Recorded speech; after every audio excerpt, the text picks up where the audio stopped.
ത്തിന്റെ അവസാനത്തെ വാക്കുകൾ നിങ്ങളൊന്ന് ശ്രദ്ധിക്കണം. ഞാൻ മുഴുവൻ ഓതുന്നില്ല, അവസാനത്തെ കാര്യങ്ങൾ, അവസാനത്തെ ഭാഗം മാത്രം നിങ്ങൾ നോക്കിയേ. അള്ളാഹു പറഞ്ഞ എന്താ? ഫഹും ലഹാ മാലികൂൻ. ഒന്ന്. രണ്ട്, വമിൻഹാ യഅകുലൂൻ. മൂന്നാമത്തേത് അഫലാ യശ്കുറൂൻ. ഈ മൂന്ന് കാര്യങ്ങളും നിങ്ങളൊന്ന് ചേർത്ത് വെച്ചേ. സൂറത്ത് യാസീൻ 71, 72, 73. 71 എന്താ പറഞ്ഞത്? ഫഹും ലഹാ മാലികൂൻ. 72 എന്താ പറഞ്ഞത്? വമിൻഹാ യഅകുലൂൻ. 73 എന്താ പറഞ്ഞത്? അഫലാ യശ്കുറൂൻ.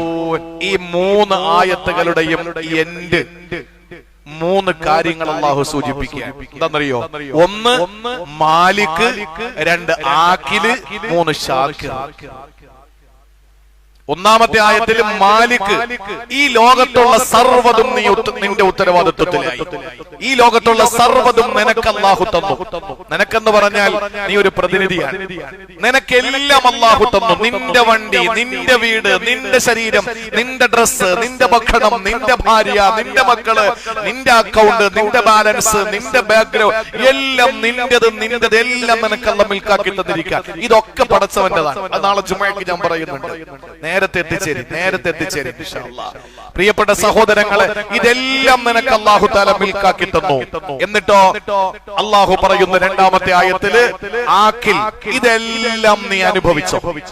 വെറും തീറ്റ മാത്രമല്ല, കുടിക്കേണ്ടത് കുടിച്ചോ, ഉടുക്കേണ്ടത് ഉടുത്തോ, രസിക്കേണ്ടത് രസിച്ചോ, തിന്നേണ്ടത് തിന്നോ, യാത്ര ചെയ്യേണ്ടത് യാത്ര ചെയ്തോ, അനുഭവിക്കേണ്ടത് അനുഭവിച്ചോ, ആസ്വദിക്കേണ്ടത് ആസ്വദിച്ചോ, എന്ത് നിനക്ക് ചെയ്യാം.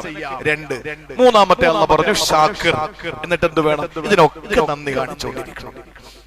മാലിക്, ആക്കില്, ഷാക്കിർ. മൂന്നായത്തുകളിൽ അല്ലാഹു അതിന്റെ എൻഡ് പറഞ്ഞത് ഇങ്ങനെയാണ്.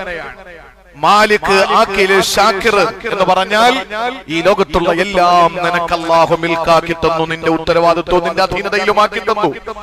ഇതെല്ലാം ആക്കിൽ നീ ഉപയോഗിക്കുക. വെറും തീറ്റയല്ല, എല്ലാം നിനക്ക് ആസ്വദിക്കാം. നിന്റേതാണ്, നിന്റെ ഉപയോഗം. അതൊക്കെ നടക്കട്ടെ. എനിക്ക് വേണ്ടത് ഷാക്കിർ, നിന്റെ നന്ദിയാണ്. ഒരൽഹംദുലില്ലാ. എല്ലാത്തിന്റെ അവസാനം